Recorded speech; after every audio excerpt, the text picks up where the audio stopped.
पितृगणाय विद्महे जगद्धारिणे धीमहि तन्नो पितृ प्रचोदयात. ओम नमः शिवाय. हर हर महादेव.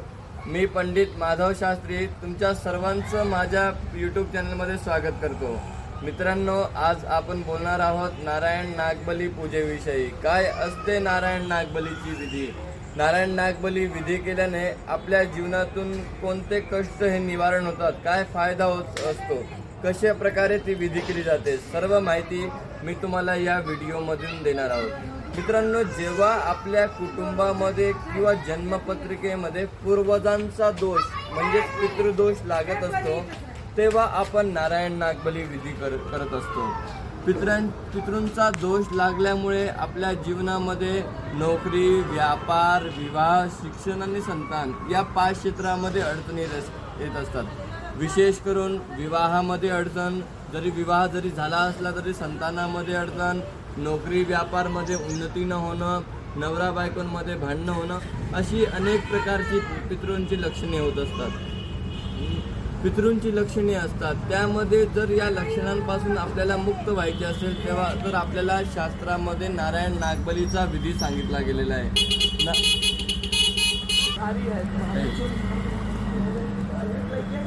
नारायण नागबली विधी आपल्याला शास्त्रामध्ये सांगितलं गेलेला आहे की त्र्यंबकेश्वरमध्ये करण्यासाठी. की त्र्यंबकेश्वरमध्ये गौतमी, गोदावरी, गंगाच्या तटावर जर आपण नारायण नागबली विधी केली तर आपल्या जन्मपत्रिकेतून तथा कुटुंबातून नारायण नागबली म्हणजेच पूर्वजांचा दोष हा पूर्णपणे मुक्त होत असतो.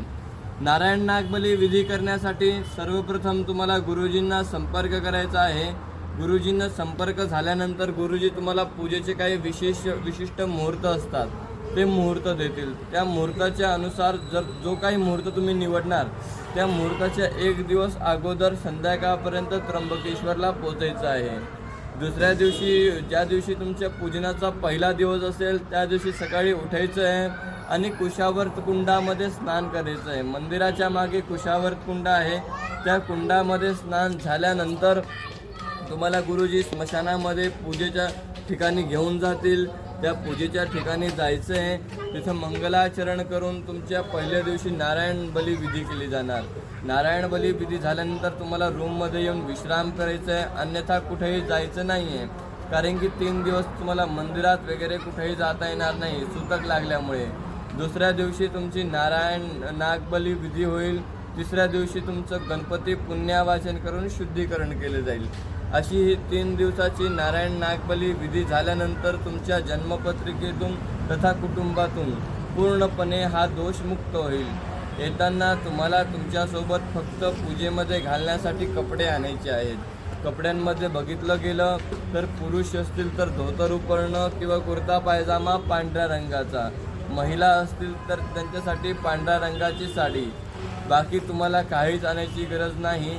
3 दिवसामध्ये 2 व्यक्तींसाठी भोजनाची आणि राहण्याची ही सर्व व्यवस्था ही आमच्यातर्फे असणार. जर तुम्हाला या नारायण नागबलीविषयी अधिक विस्तृतपणे बोलायचं असेल किंवा नारायण नागबली पूजा बुकिंग करायची असेल तर तुम्ही स्क्रीनवर माधव शास्त्रींचा नंबर दिलेला आहे. त्या नंबरवर संपर्क करून माधव शास्त्री गुरुजींशी विस्तृतपणे बोलू शकतात.